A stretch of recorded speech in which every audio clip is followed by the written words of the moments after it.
Hi, welcome to Crime Clueless. We're your hosts. I'm Jenna. I'm Lara. And I'm Krista. How's everybody doing? Good. We're doing good. Good. Beautiful weather this weekend. It's been really nice. Oh, it's been so much nicer. So nice. I almost feel like we survived. Yes, Another we did. one. Yep. And, the bugs are going back where they belong. We're getting to the Except for those good freaking spot. mosquitoes. The mosquitoes are out, but And the flies.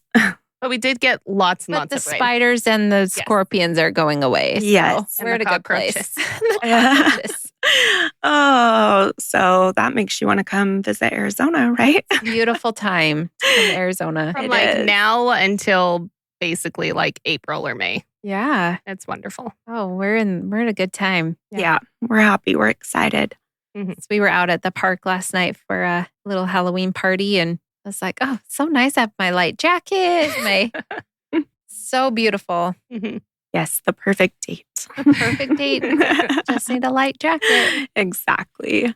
What day did she say? April 29th? 26th. Oh, I was thinking 25th. We'll have to look it up. We'll have to look it up. Yeah. Place our bets Oh, now. Sometime in April. Yes. Yeah. Well, back to October. I've got a story that takes place at a Halloween party. Well, it starts there anyways. Ooh. Yeah, it's really, really sad one. Oh. Oh, It is. As I was researching it, I was like, this one is really pulling at my heartstrings. oh no. Yeah, it is solved. But Well, that's good at least. yeah. Yeah. Should we start? Yeah. Yes, Let's do it. Let's get going. All right. So today I have the story of Chelsea Bruck. She was a 22-year-old woman from a tiny town in Michigan. She went out for some Halloween fun in 2014 and unfortunately never made it home. Chelsea was the youngest of 5 siblings and the only one still living at home. She lived in the town of Maybe, Michigan. She worked as a server at Olga's Kitchen in the Mall of Monroe, and she was planning to start classes at community college, and she wanted to pursue a culinary degree.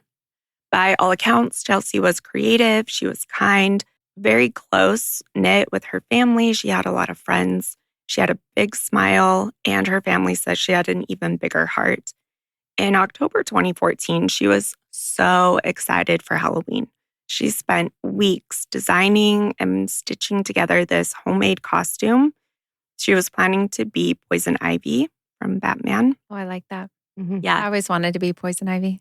I know. I don't think I ever was, but I always wanted to be. Yeah, They have that Jeez. costume at Spirit, Lara. It's Do not too they? late to fulfill your dream. I like it. I Mhm. think it's a Think good I one. should. Yeah, I Mhm. do. I think I already spent too much on Halloween costumes. But you could make it. Nope. I don't have time. Well, Chelsea decided she'd make it and not spend the money. And she made a green ivy leaf covered leotard. She had black leggings. She had a long, dark purple wig. And then she'd even repurposed a wine bottle and labeled it Poison to take as a prop. She was planning for one epic night out. On Saturday, October 25th, 2014, Chelsea and her girlfriends were heading to Big Mike's annual Halloween bash. This party sounds absolutely the biggest that I've ever heard of. It's a costume party. It's held on farm property in Frenchtown Township. That is harder to say out Frenchtown loud than it is to Township. type. Yes. Yes. Frenchtown Township, Michigan.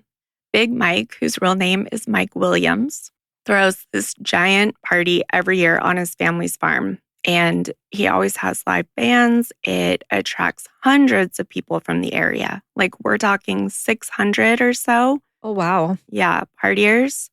They're drinking, dancing, enjoying live music. They set up big, huge tents in the cornfields, the works.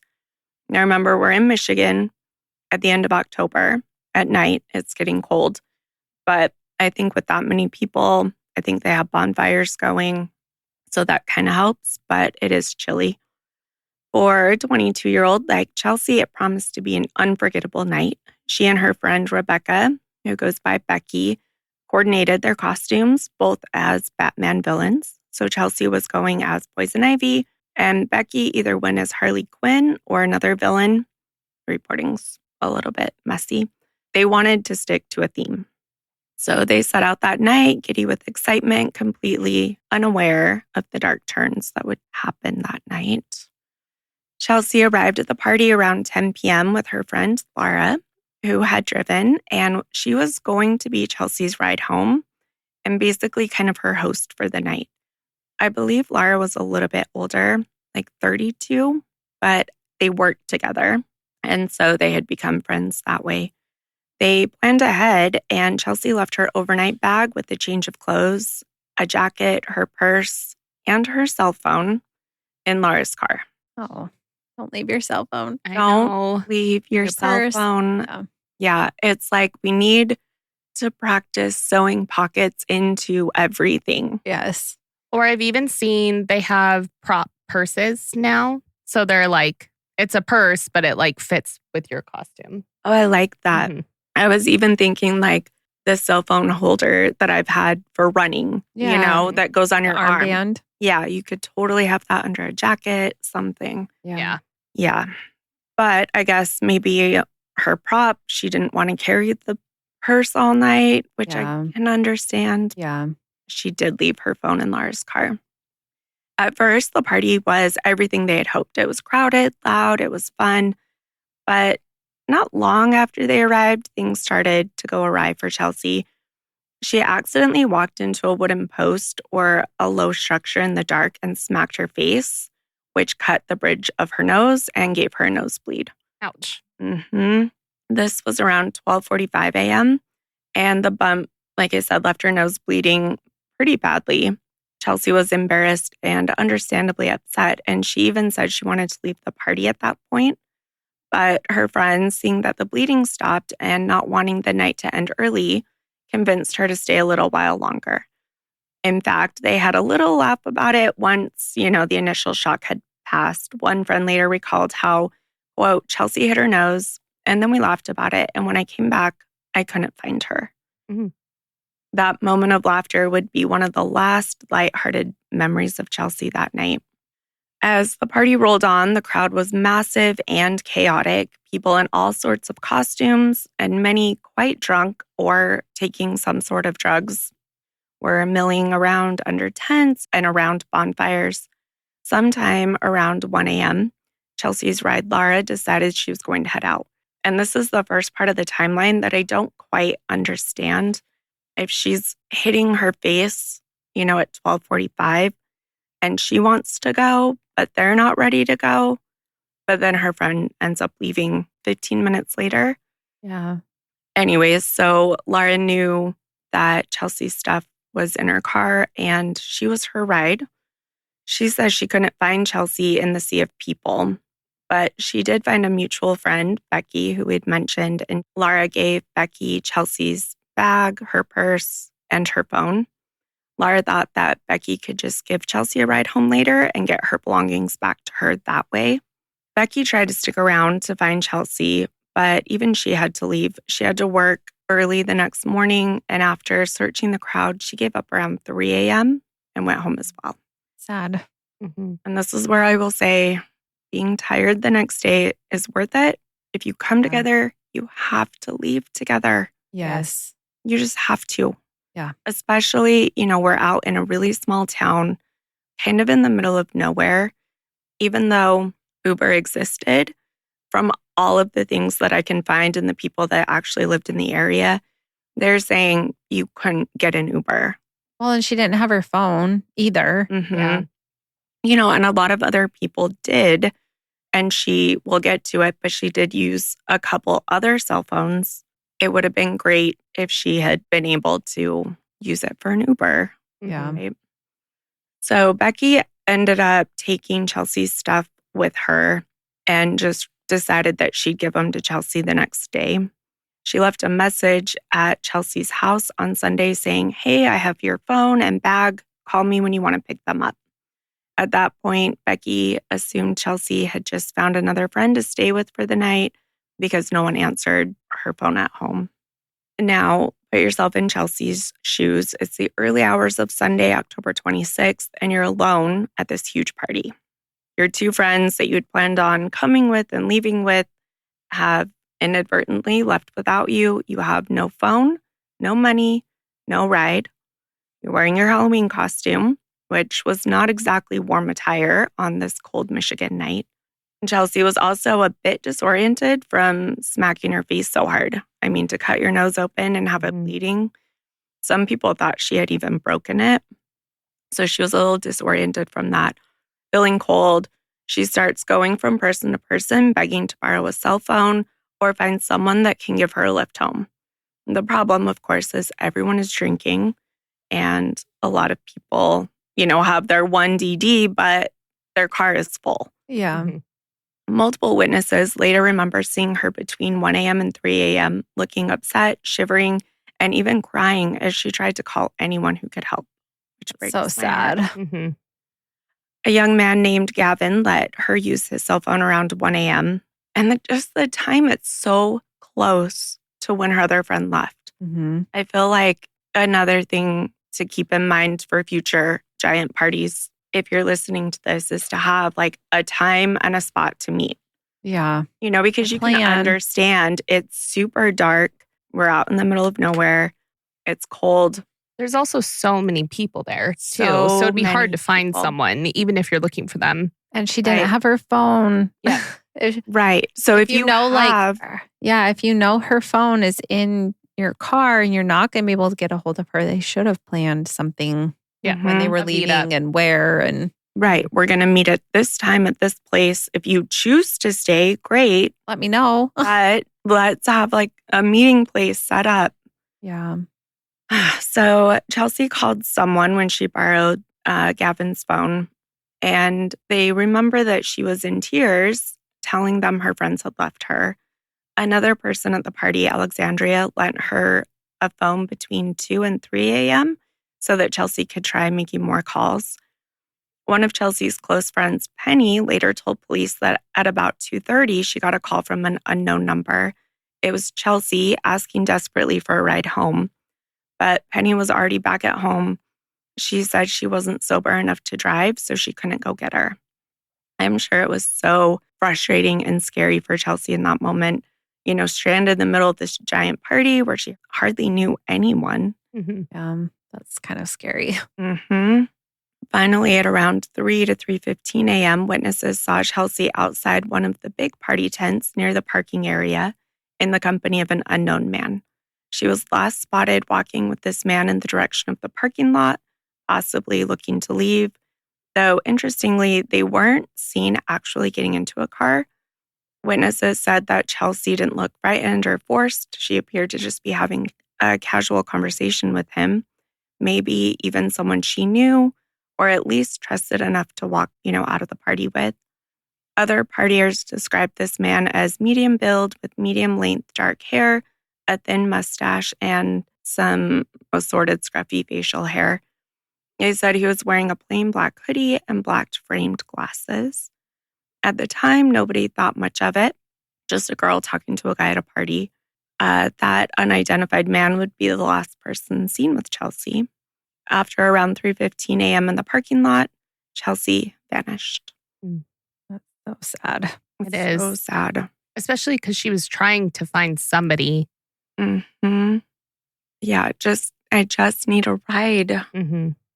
Monday morning, October 27th, it was clear something was wrong. Chelsea never made it to her friend's place. She never came home. Her family hadn't heard from her. And remember, she didn't have her cell phone with her. So it wasn't like they could try to get a ping on her location. I mean, it was with her friend. Her mother, Leanda, and the rest of the family were beside themselves with worry. They reported Chelsea missing to the Monroe County Sheriff's Office on October 27th.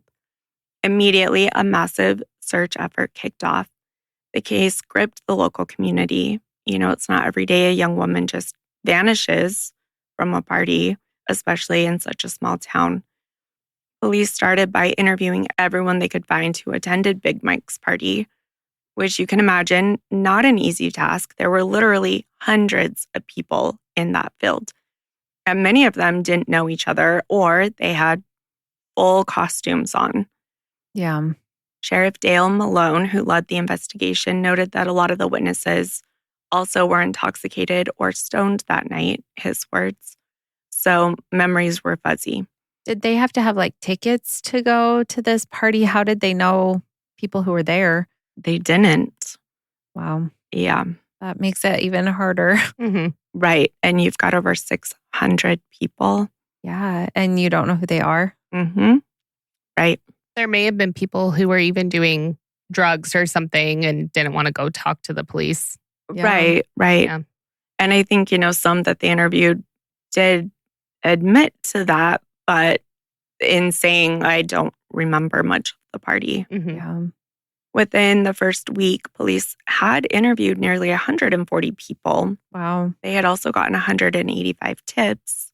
So people are trying to help, but 140 out of 600 is small. Yeah. Less than 25%. They scoured the party site for any clues, but the farm field on Post Road turned up nothing obvious. They found no blood, no discarded costume pieces, nothing.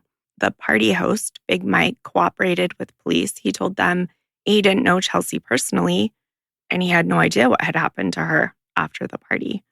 Big Mike even let police search his property thoroughly.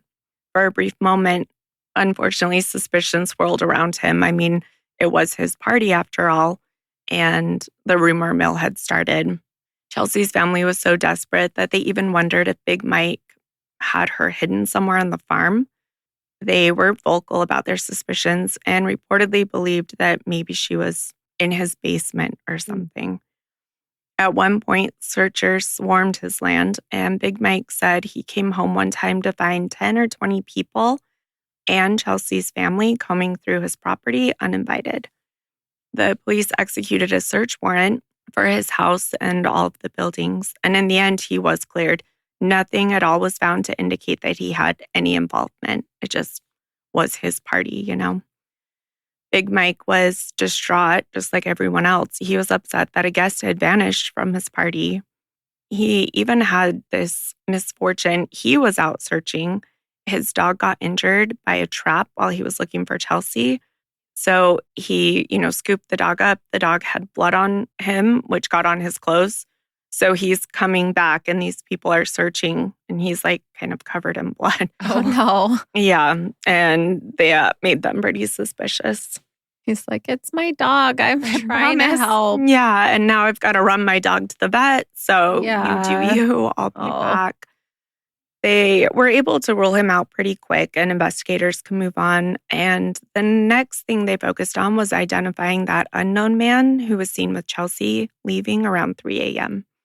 So they released a composite sketch based on witness descriptions, the guy with the black hoodie and the glasses. The image of this person of interest was plastered across local news, and tips poured in like crazy. Hundreds of people thought that they recognized the man in the sketch. Police chased lead after lead, but each one fizzled out or led nowhere. They eventually tracked down the man from the sketch. Someone came forward actually identifying themselves like, hey, that's me. And they were able to rule him out as a suspect. He was just a party goer who happened to match the description. He even took a polygraph and was cleared about that time. Did he say that he had been talking to her? Was that the guy that she was walking out of the party with? Yeah. And it was just like walking in the same direction.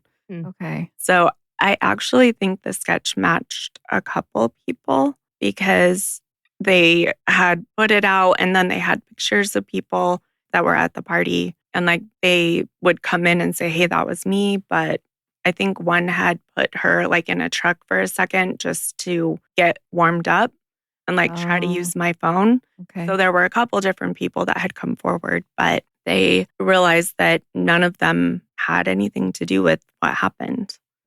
So that wasn't very helpful. It's too bad one of them couldn't have given her a ride home. I know. And because they seem like if they're willing to come forward and say it was them, like probably decent people. I don't know. Yeah. It's too bad. I know. So during these early weeks, Chelsea's family, of course, couldn't just sit and do nothing. They organized search parties, they distributed flyers, and I saw in one account that eventually they had distributed like over 1 million flyers Oh, wow. all over Michigan and even neighboring states. They pleaded for anyone with information to come forward. The community rallied around them. They had purple ribbons, which was Chelsea's favorite color, tied to trees and posts in her hometown as a sign of hope and solidarity. Local fundraisers gathered reward money, and within a month, the reward for information leading to Chelsea was raised to $17,500. Everyone was praying for a miracle or at least some kind of answer. Yeah. For a long time, though, no answer came. Fall turned to winter, and then spring of 2015 arrived, and still no sign of Chelsea. Can you imagine waiting months and months? It would be horrifying. Yeah. It's awful. Really, no leads, even, especially without her cell phone. You can't even ping her last known location. The case seemed to just kind of stall out. But then, 6 months after her disappearance, the first real clues surfaced. On March 22nd, 2015, a woman named Cheryl was cleaning up her property, which was about 2 miles from the party site, when she found a single woman's flat shoe near a ditch. It was a black shoe, and Cheryl thought it looked out of place enough. Like, why would this? It's not like it's from a hiker, right? Yeah. So she called police. Investigators were able to confirm that it was Chelsea's shoe, presumably the one that she'd been wearing as part of her poison ivy outfit. This discovery kicked the search into high gear again. Law enforcement combed the area where the shoe was found. About 2 weeks later, on April 5th, 2015, they had another breakthrough. Police found pieces of Chelsea's costume, specifically a tattered green leotard and a dark purple wig. Oh, Yep. sad. Distinctive items from her Yeah. specific costume. Yeah. They found these near an abandoned building by some railroad tracks in Flat Rock, which is about 10 to 12 miles north of the party location. So now they know for those to get there, either someone put them there or gave her a ride. That's way too far for her to Yeah. have walked. So do you know where her shoe was found in relation to like the party and where her clothes were found? Was it kind of in that same direction or a different way? I'm not sure. I know the shoe was really close to where the party was, and her clothes were quite a bit north. Okay. So I think the shoe was just very close to the party. Okay. A man named Eric had stumbled upon the items, her wig and her costume, and had called authorities. These were confirmed to belong to Chelsea. This was big because they finally had something concrete that they could test, right? Because for those first 5 months, they had nothing. They couldn't test anything. They had no clues, leads, even with all the tips I had poured in. These costume pieces did contain biological evidence. So forensic techs with the Michigan State Police examined the leotard, and they found both blood and skin cells on it. They were able to develop a DNA profile from that evidence. At the time, they didn't know whose DNA it was, but they had hope that if the person was in any offender database, that they could find a match. So they did find DNA that was separate from Chelsea's. Yes. Okay. Skin cells and blood that were separate. So it Mhm. wasn't her blood that was on there There was blood from her on there, but then also from unknown. somebody else. Okay. Mhm. After recovering the costume, searchers continued scouring the region. Sadly, about 3 weeks after the outcome that everyone had feared became reality, on April 24th, 2015, so almost exactly 6 months since Chelsea disappeared, a construction crew working in a wooded area near the railroad tracks in Ash Township, which is not far from the village of Carlton, made a grim discovery. The workers were out there clearing land to build a house when they stumbled upon human remains in a shallow grave. Her body was found south of where her wig and costume was found, kind of in between where those were found and where the party was. So not in the same area, really. Police and crime lab units rushed to the scene. The remains were pretty badly decomposed, essentially skeletal by this point, but they found remnants of clothing and other evidence. Using dental records the next day, The authorities confirmed what everyone had dreaded. The remains were identified as Chelsea Bruck. This was now officially a murder investigation. Monroe County Sheriff Dale Malone announced to the public on April 25th that evidence of the scene indicated homicide. Though they didn't share details publicly yet, investigators had observed trauma to the remains that were not consistent with an accident or natural causes. For Chelsea's family, the news was devastating. 6 months they'd been holding on to hope, that they would find her, and it ended just in such a devastating, heartbreaking way. That's so sad. It is. Yeah. They channeled their grief into determination to get justice for Chelsea. And now at least they knew what had happened to her in general terms, even if it was still a mystery as to who had done this. So the focus turned fully towards catching the person responsible. It's definitely not anybody's fault but the killer. But if it was like my friend that happened, I would feel terrible not sticking around or making the plan like we talked about or something. It's just a good reminder to always do that. Always do that and always leave with who you came with. Yeah. I was thinking that too, Krista. I was like, if I were her friend, I would have felt so bad. Yeah. Or even just the people she borrowed a phone from or something. Everybody she talked to. Yeah. People she called and asked for a ride. Like, it'd be so heartbreaking. It would be. Yeah. And that's a really good way to put it because it is no one's fault except for the person that did this. But it could have easily have been prevented. Right. Even if they could have just gotten her phone and she was like, no, I want to stay. Yeah. Totally. But then she would have had more options. Because how many phone numbers do you have memorized? Very few. In 2014, not that many. No. Nope. Not when you have a phone to put all your numbers in. You don't have to remember them. Exactly. I know literally like mom, dad, Andrew, and sometimes your phone number. Yep. Because it's so close to mom and dad's and it's been the same for years. I know mom and dad and Brooks and Jenna. And for some reason, Brandon. I don't know why. Yeah. You don't have people's numbers memorized. And like, especially like friends. Yeah. I don't like coworkers. No. Yeah. You're not going to have their numbers memorized. No. So it is impressive. She was able to call as many as she was. Yeah. Anyways. Well, they could have had like their contact in their phone already. Yeah, like a mutual acquaintance or something. But maybe if someone she recognized but wasn't close with. Oh, like, Laura, can I use your phone to call her? Right. Or maybe, that's why she ended up calling Penny. Yeah. Because somebody had that number. Yeah. And maybe she tried to call her house, but maybe no one answered because it is like 2 a.m. or something. Yeah. I don't know. You don't want to wake up your parents like hey, when I'm you're drunk 22. at a party and you come pick.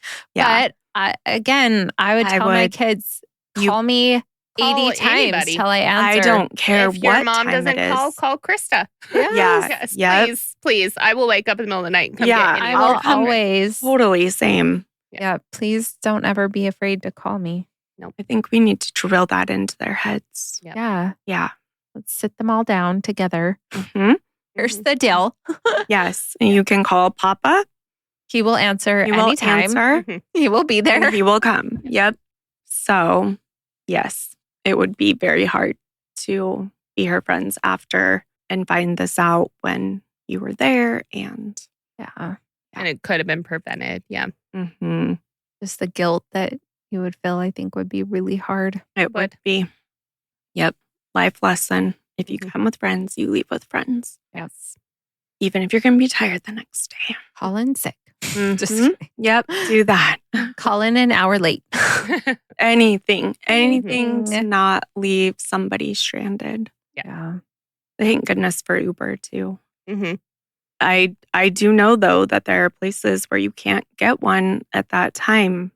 Yeah. So can't count on that. Even before Chelsea's body was found, the DNA from her leotard had been sent to be compared against law enforcement databases. I am assuming that they ran the sample through CODIS to search for any known offenders. For a few months, nothing matched. But then, in July of 2016, over a year after her remains were found, A game-changing hit came back. On July 18th, 2016, Michigan State Police notified the Monroe County Sheriff's Office that they had a match for the unknown male DNA found on Chelsea's costume. The DNA belonged to a 28-year-old man named Daniel Allen Clay. This was a huge surprise. Clay's name had never come up in Chelsea's investigation before. He hadn't been identified by any witnesses. He hadn't been at the top of any suspect list. And in fact, he wasn't even from the immediate circle of partygoers that police had looked at initially. Clay was a local guy from Newport, Michigan, which is also in Monroe County. And interestingly, or rather alarmingly, he already had a lengthy criminal record for a 28-year-old guy. Later reports describe him as having a history of petty crimes and troubles with the law, but he had managed to fly under the radar in Chelsea's case until the DNA literally pointed to him. So, how did his DNA get up in the system? Well, it turned out that just weeks earlier, he had been arrested on an unrelated charge, reportedly a larceny case involving a stolen backpack. Thanks to a change in Michigan law in 2015, police can collect DNA from suspects at the time of arrest for certain felonies, whereas previously they could only get that after a conviction. So his arrest in 2016 meant that his DNA sample got uploaded to the database, and then it matched the profile from Chelsea's case. So they had to wait that long, right? Mm-hmm. Yeah, because they didn't... He wasn't in the system before. Yeah, it didn't match anybody. If it wasn't for that updated law, it's impossible to know how much longer this case would have gone unsolved, because who knows if he would have been convicted on the backpack. And if the law hadn't changed and he wasn't convicted, his DNA wouldn't get uploaded. Mm-hmm. And, it is chilling to think that he wasn't on anyone's radar before the DNA hit. Yeah. With this evidence, the police moved swiftly and quietly. They put Clay under surveillance while they gathered a bit more intel. On July 22nd, 2016, so now, this happened in October of 2014. So we're almost at 2 years. Yep. Detectives pounced. They arrested Clay on an outstanding warrant for unpaid child support. They wanted to bring him in without tipping him off for the murder investigation. Clay was living with his girlfriend, a woman named Kelly, and another roommate at the time. When officers showed up at their house that Friday afternoon, both Kelly and the roommate, who was named Deanna, were stunned. They had no idea that he was a suspect or why police would bring him in for unpaid child support. They came to the home with a search warrant, which is how Kelly found out after they took Clay that they were looking at him for Chelsea's case. They searched the home and disturbingly found items belonging to Chelsea in a backpack that Clay had stashed. Oh, no. And I do wonder what those were because, they found the wig, they found the shoe, the leotard. So I don't know what personal items because she didn't have her purse or her phone or anything when she disappeared. So I don't know if it was maybe a necklace or maybe... Or her other shoe. I was thinking, yeah. Maybe. They only found one shoe, right? That I found, yeah. And only pieces of her costume, so he could have kept other pieces. That is true, too. They took Clay down to the station and started interrogating him. They played things, kind of cool at first, not immediately confronting him with any evidence. Initially, Clay denied even knowing Chelsea or having met her, been with her, anything. He claimed he'd only heard about the case from the news and had absolutely nothing to do with it. But detectives kept pressing, and Clay's story started shifting in small ways. He admitted that he had been at Big Mike's Halloween party that night, since, obviously a lot of people could place him there. But he insisted he never crossed paths with Chelsea.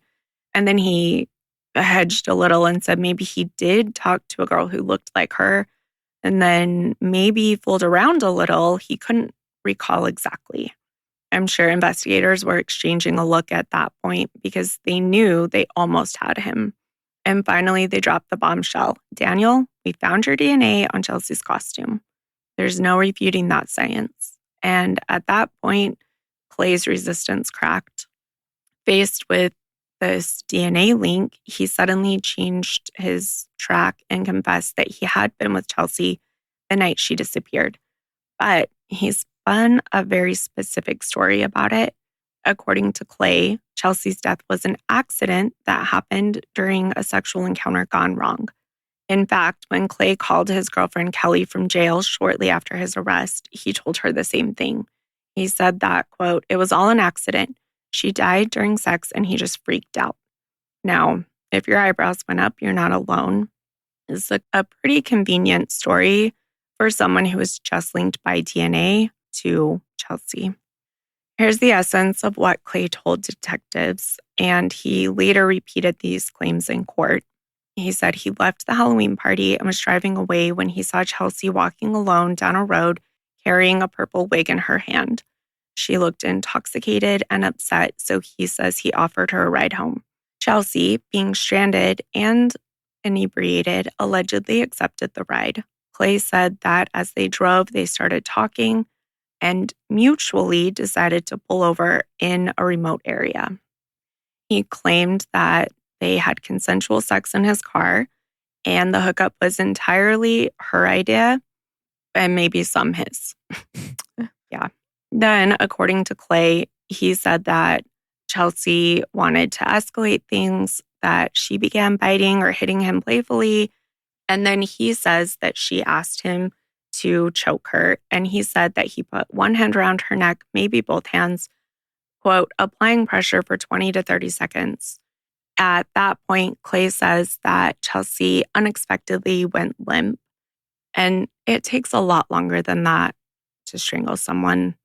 And I feel like you would start fighting back too. You wouldn't just all of a sudden pass out. Yeah. So at that point, Clay says that he did think she had passed out and then realized to his horror that she wasn't breathing. He swears that he tried to perform CPR on her, but it didn't work. Panicking, he believed she was dead. Clay told officers that he freaked out. He was a guy with a criminal record and, quote, a girl had just died on him who would believe it was an accident. So by his account, he decided not to call 911 or get her help. Oh. Mm-hmm. Well, and I could see like if she did pass out after that long, if he was cutting off both of her carotid arteries, she could have passed out. But I mean, once you let go, you can come back, because I know horrible thing that no one should ever do. Sometimes kids will do that, like for some kind of high, I guess. I've heard make that. You pass out, and then once you release the pressure, then the blood starts flowing again, and you wake back up. He probably crushed her windpipe.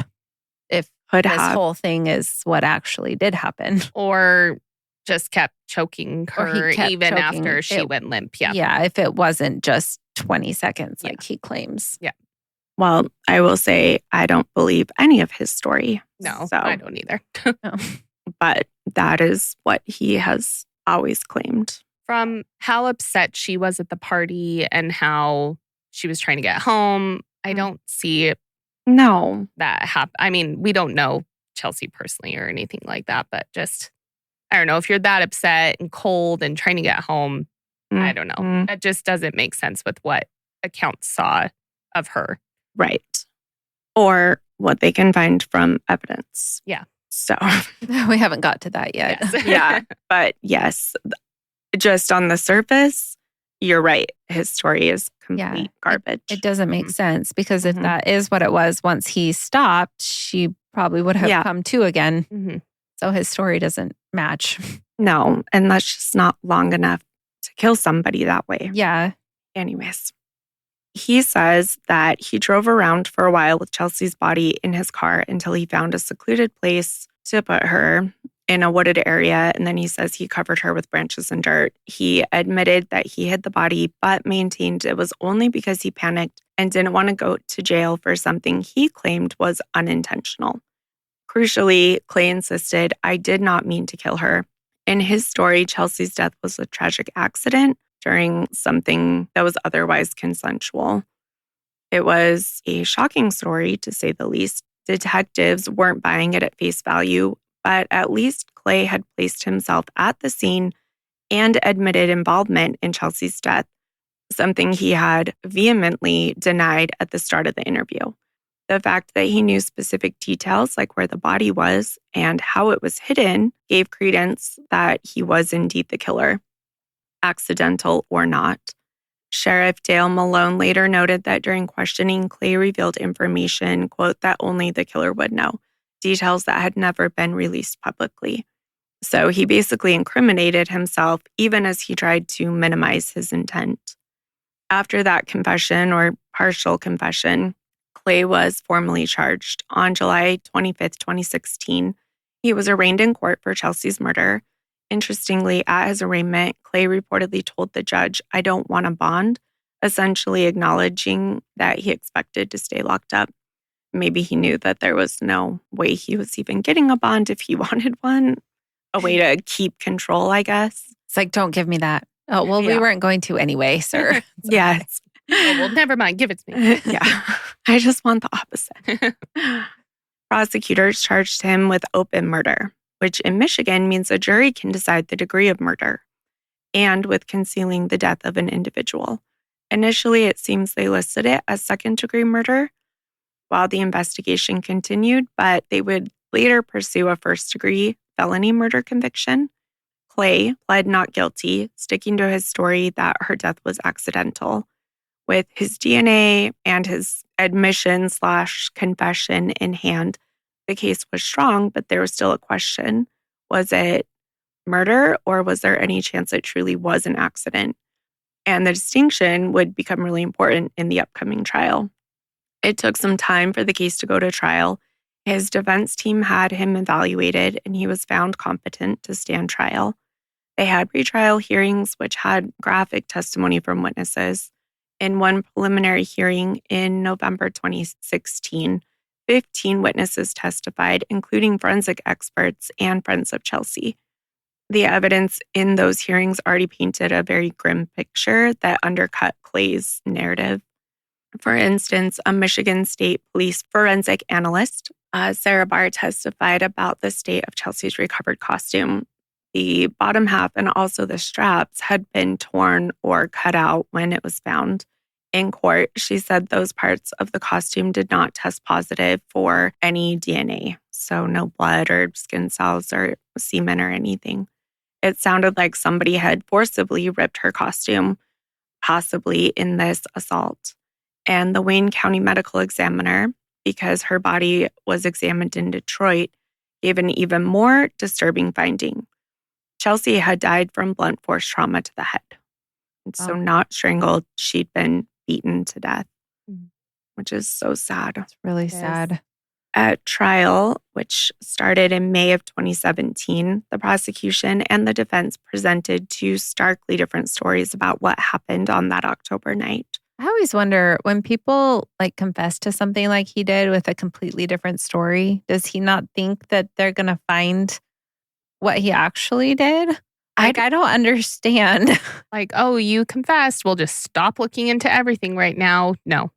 I almost wonder if he was in his brain thinking that because it had been so long, maybe they wouldn't be able to see any of the trauma to her head. Maybe. But then he changes his story and says that he accidentally hit her head on the car when he was moving her. Oh, but that's not how blunt force trauma works. So I'm not sure.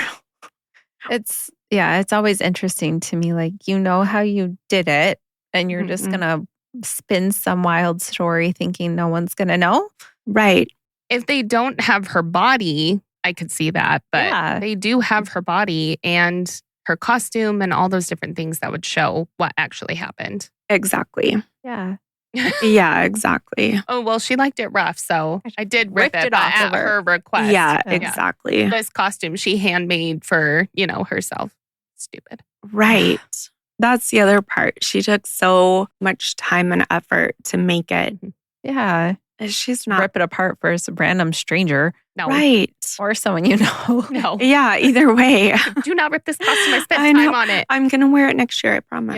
Yes. Yeah.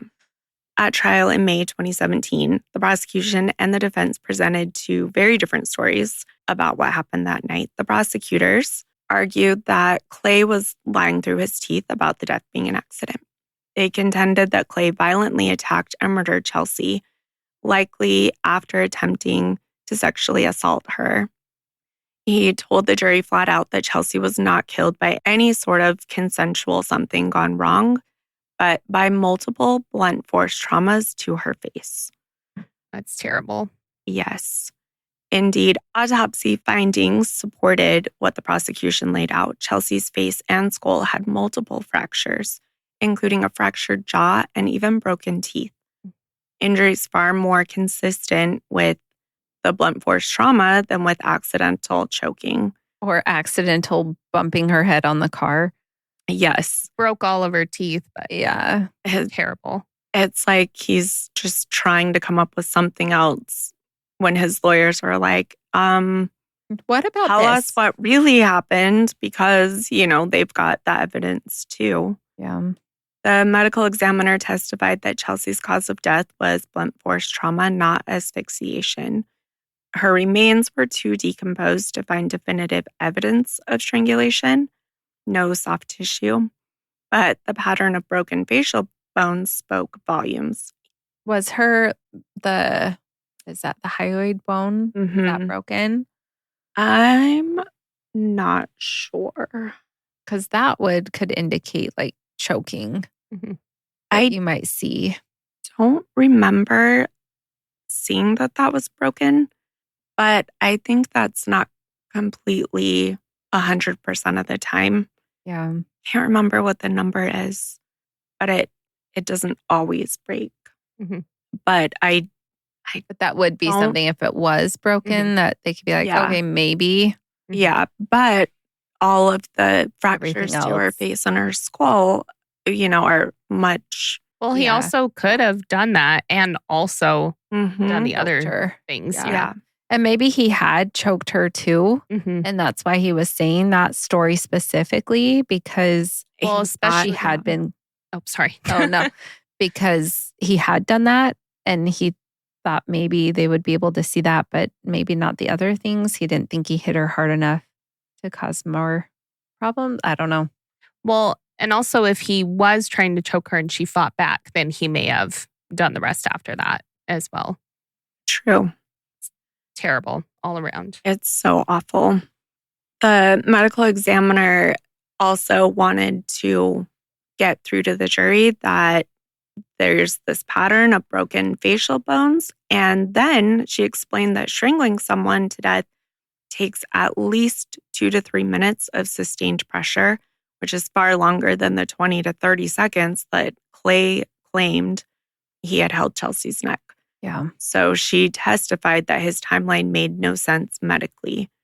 In fact, prosecutors argued that if Chelsea agreed to a ride, maybe she was just desperate to get home. She certainly did not agree to what came next. They theorized that Clay had tried to rape her or did rape her and then killed her, which would make it felony murder under Michigan law. Even if the jury somehow believed that their encounter was consensual, the prosecution maintained that Clay still murdered her, and the evidence of her injuries and her clothing proved that it was no accident. To really drive it home, the prosecutor highlighted 3 key points of evidence to the jury. He said, focus on these 3 things, and it's clear that this was not an accident, but a homicide. So he pointed out the blunt force trauma to Chelsea's face, including multiple blows causing severe fractures.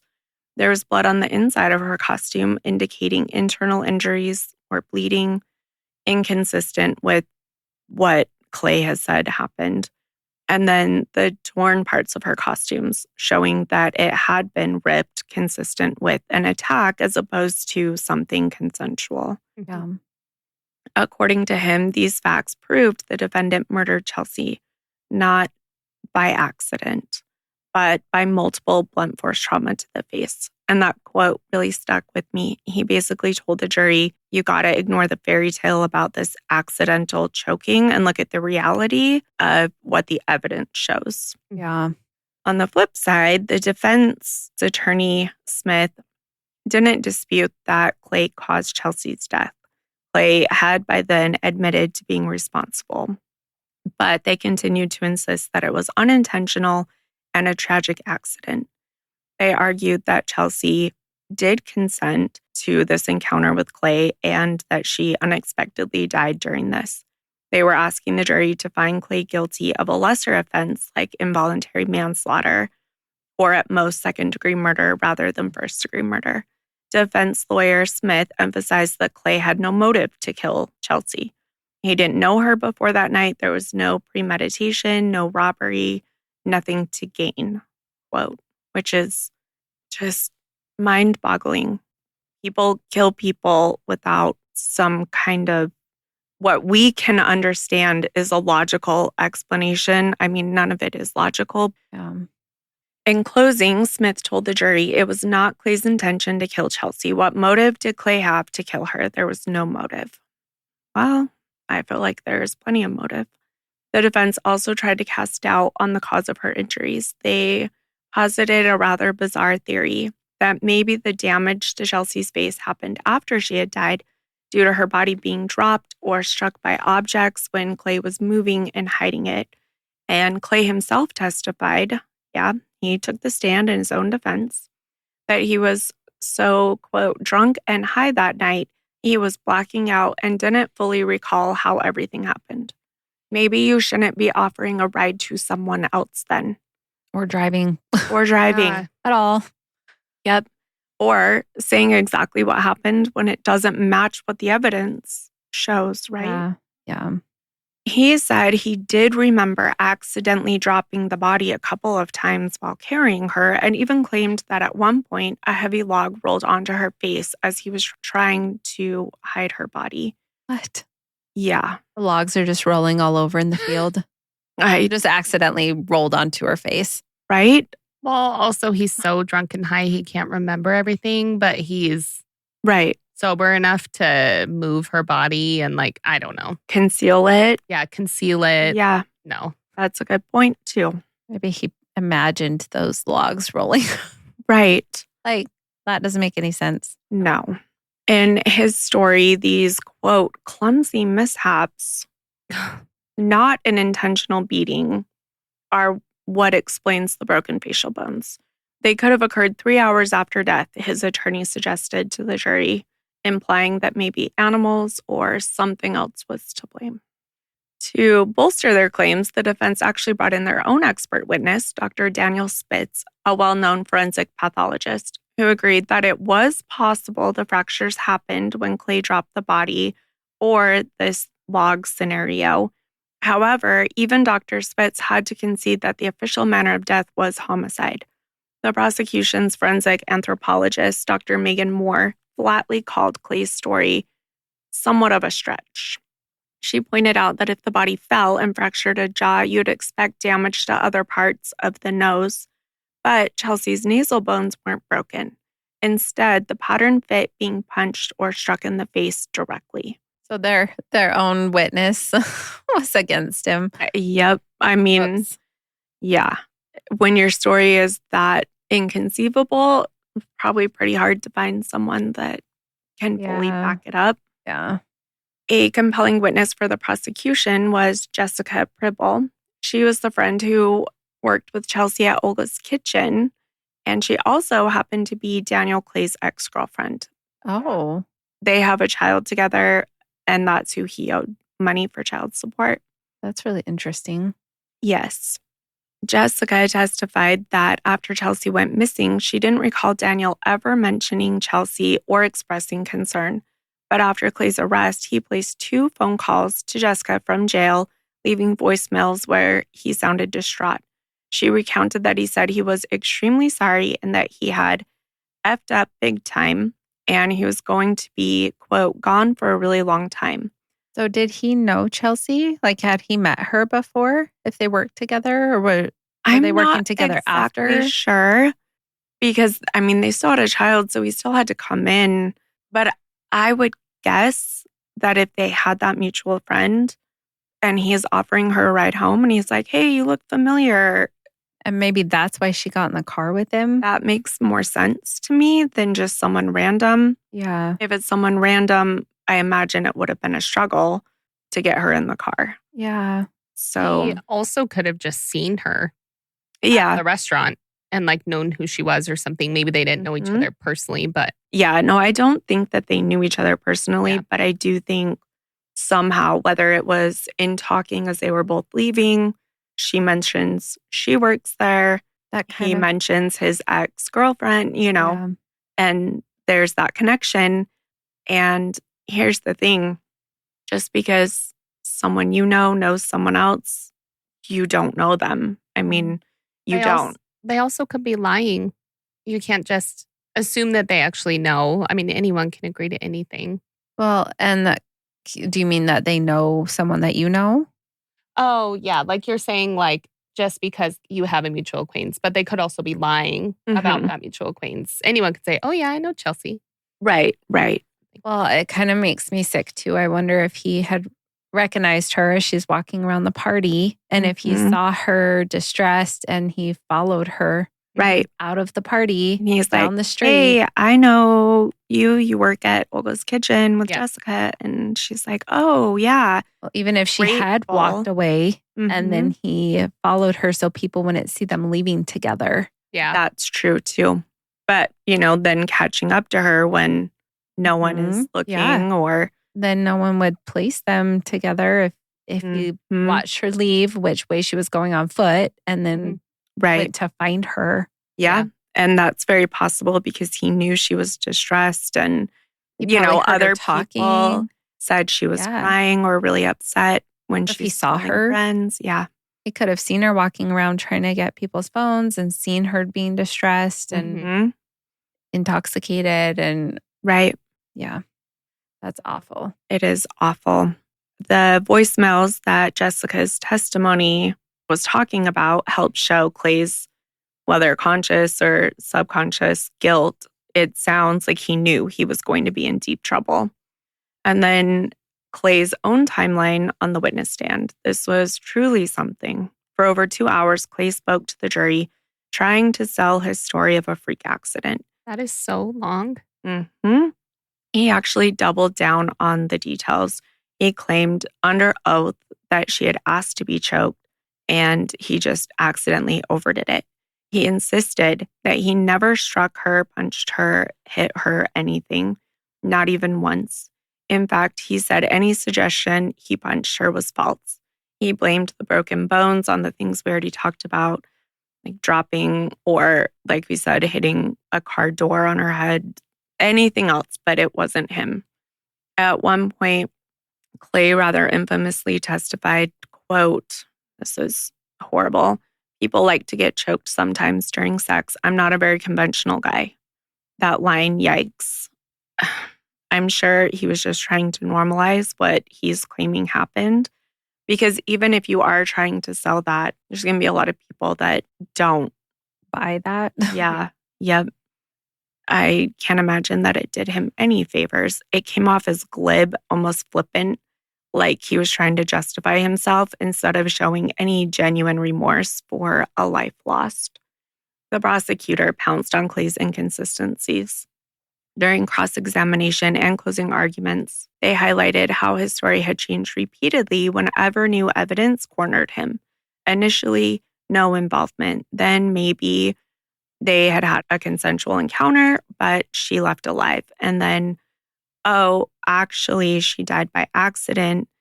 Whatever it was always evolving and changing.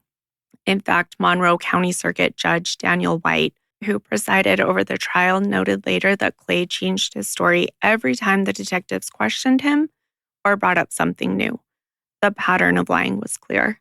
After an emotional trial spanning about 10 days with plenty of tears from Chelsea's family in the gallery, it would be horrible to listen to all the details. I can't imagine. The case went to the jury.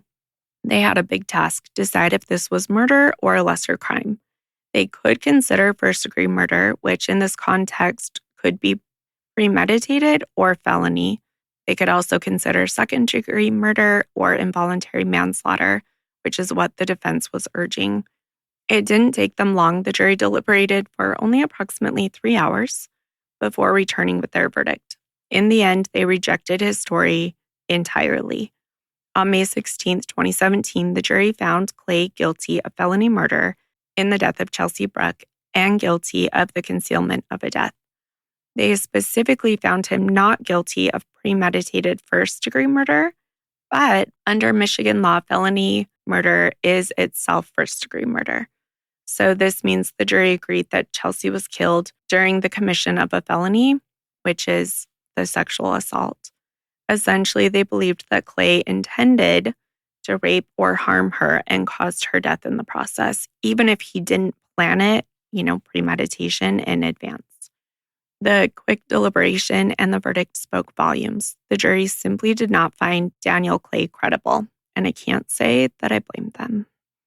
At sentencing, which took place in July 2017, members of Chelsea's family had the opportunity to address the court and Daniel Clay, and it was intense and very emotional.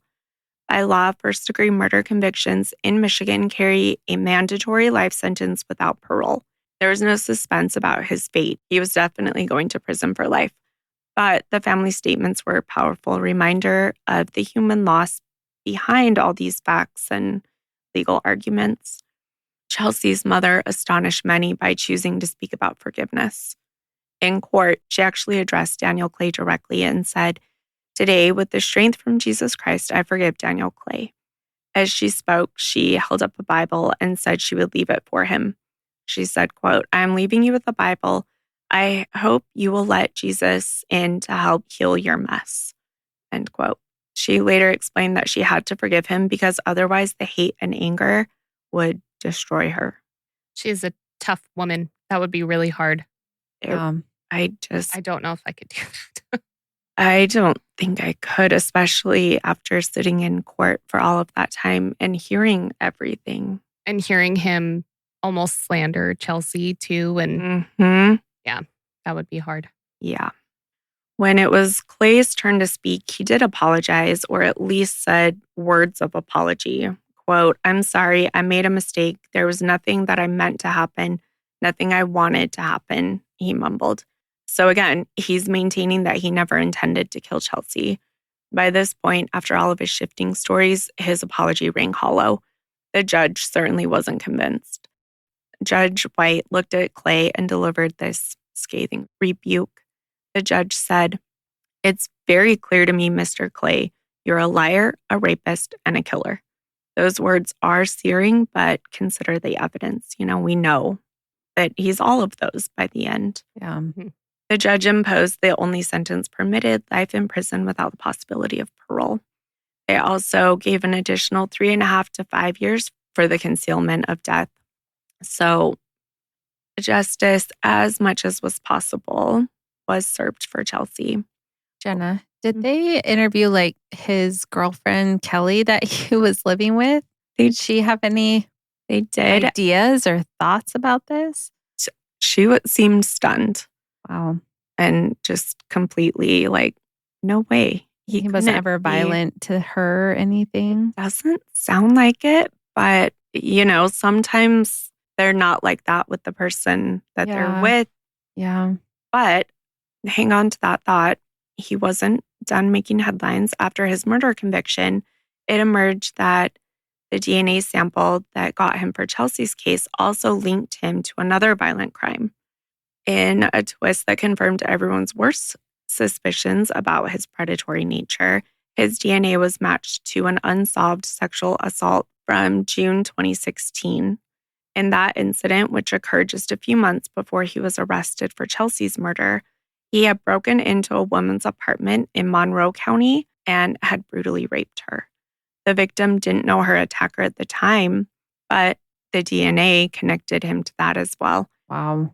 He was brought to trial for that rape as well, and a jury convicted him of first-degree criminal sexual conduct. He was given an additional 40 to 75 years in prison for that one. Wow. Clay did his best to appeal his murder conviction, as most convicts do. In January 2019, the Michigan Court of Appeals upheld his life sentence without hesitation. The appellate court noted that Clay admitted to killing Chelsea, albeit claiming an accident, and that the jury was entitled to reject his version and conclude it was murder. They found no reversible errors in the trial. So he remains in prison where he belongs. Good. Mm-hmm. I was going to say the same thing. Mm-hmm. Good. Stay there. Yes. Well, especially if he's, who knows what else a he's repeat done. Offender. Yeah. Right. That he hasn't been connected to, or if someone didn't speak up or go get a rape kit done or something. Right. Yep. How many times has he done this? And I mean, away with it. Yeah. He thought he got away with Chelsea's for almost 2 years. So and he's doing it again. Exactly. Yeah. He's in his mid-30s and will likely die behind bars. This story was just, it's so sad. I mean, like you mentioned, what happened to Chelsea was the fault of only one person, Clay. Yeah. He preyed on her when she was vulnerable and then tried to lie his way out of it. But kudos to the detectives for their skillful interrogation of Clay in the first place and getting him to talk and change it and then put himself at the scene. That makes a big difference. Such a tragic story. It is really sad. Just I'm glad that they were able to catch him, though. Me too. I just can't imagine how scared and alone you would feel in that just sea of people. You don't know them. You don't have phone, money, nothing. Yeah. And trying to figure it out, how to get out of there. So take away from this, set up a place at the end to meet up at a certain time. That way, if someone's phone dies or they drop it, lose it, whatever, you're still able to find them and connect and always leave with the people you came with. Yes, can't say that enough. Absolutely. Don't leave your friends behind. Right. Even me and my husband do this when we know we're not going to be separated. If there is like an emergency, we always, if it's like a big place, we always pick a meeting point just in case something happened. But yeah, because it is hard to find somebody, and sometimes something's running in the back of your phone or you forget to charge it before you leave. And even if you have it, it can be useless. Yeah. So, I mean, even last night we were at a Halloween party and I couldn't even, I didn't even have service, and it was outside in our neighborhood park. You should be able to. You should have service. Yeah. Mm-hmm. Or at my kid's school. I don't have service there. It's just, some places you just don't have service. Yep. So there always needs to be that plan B. Yep. We're going to meet.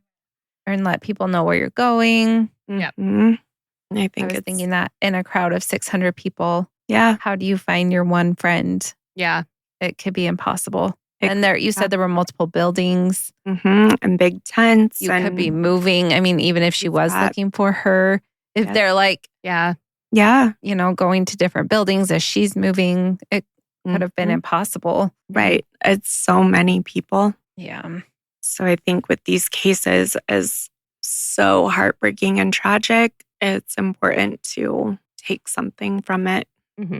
Well, anything else? No. Just sad. Just sad. Yeah. So sad. Well, thank you so much for listening to this episode of Crime Clueless. We really appreciate you spending the time to hear these cases. If you want to see the resources we used in this episode or to read more about this case, you can find it on our website, crimeclueless.com, under blog. If you have any comments, thoughts, suggestions, we would love if you connected with us on social media. You can search for @CrimeClueless on Instagram, Facebook, TikTok, YouTube, or send us an email, crimeclueless@gmail.com. And as always, remember, refuse to be clueless, careless, or caught off guard. Not today, murders. Bye. Bye. Bye, everybody.